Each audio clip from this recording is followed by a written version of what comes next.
깊은 산속 작은 마을에 물보다 귀한 것이 없던 시절이 있었습니다. 그 마을 한가운데에는 언제나 맑은 물이 솟아나는 오래된 우물이 하나 있었습니다. 사람들은 그 우물을 마을의 보물이라 불렀습니다.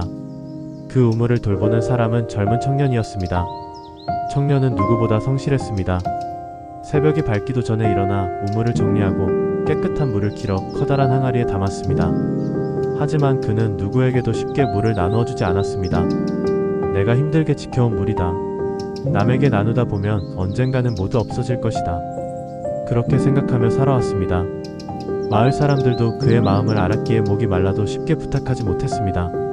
어느 무더운 여름날 먼 길을 걷던 백발의 노인이 청년의 집 앞에 멈춰 섰습니다.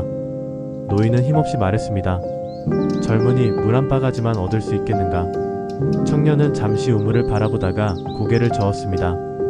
죄송합니다. 물이 넉넉하지 않습니다. 노인은 아무 말 없이 미소만 지은 채 발걸음을 돌렸습니다. 잠시 뒤에는 길을 잃은 어린아이가 찾아왔습니다.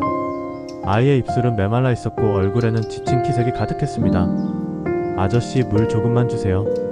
하지만 청년도 같은 대답을 했습니다. 미안하지만 줄 수 없구나.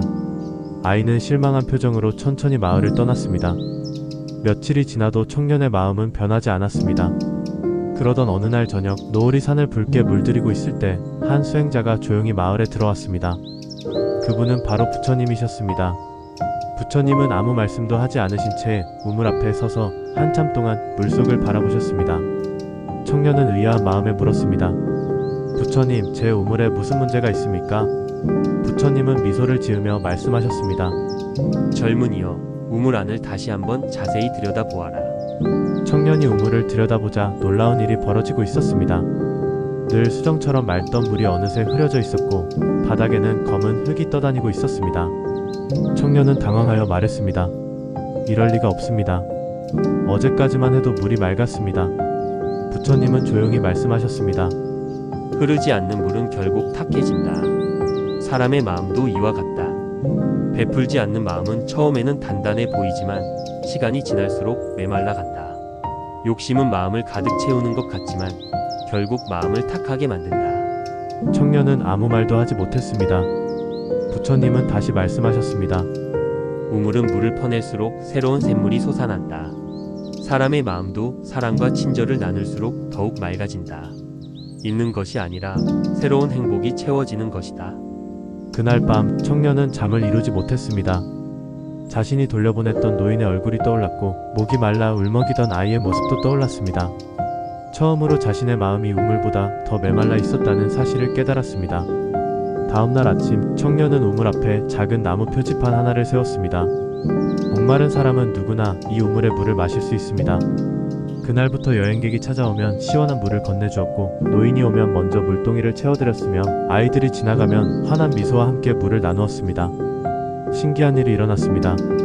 언제나 일정하던 우물에서는 전보다 더 맑고 시원한 샘물이 끊임없이 솟아났습니다. 마을 사람들은 더 이상 서로를 외면하지 않았습니다. 누군가는 물을 나누었고 누군가는 음식을 나누었으며 또 다른 누군가는 따뜻한 말을 나누었습니다. 작은 마을에는 웃음이 늘어났고 사람들의 얼굴에는 평온함이 깃들었습니다. 부처님은 마을을 떠나시며 마지막으로 말씀하셨습니다. 세상에서 가장 깊은 우물은 땅 속에 있는 우물이 아니다. 나누는 마음을 가진 사람의 가슴 속에 있다. 베풀면 가진 것을 잃는 일이 아니라 세상을 조금 더 맑게 만드는 일이다. 청년은 깊이 절을 올렸습니다. 그날 이후 사람들은 그를 부자를 부르지 않았습니다. 대신 이렇게 불렀습니다. 마음이 가장 맑은 사람. 그리고 그의 우물은 오랜 세월이 흘러도 마르지 않았다고 전해집니다. 오늘의 한마디 마음을 닫으면 우물도 탁해지고 마음을 열면 세상도 맑아집니다.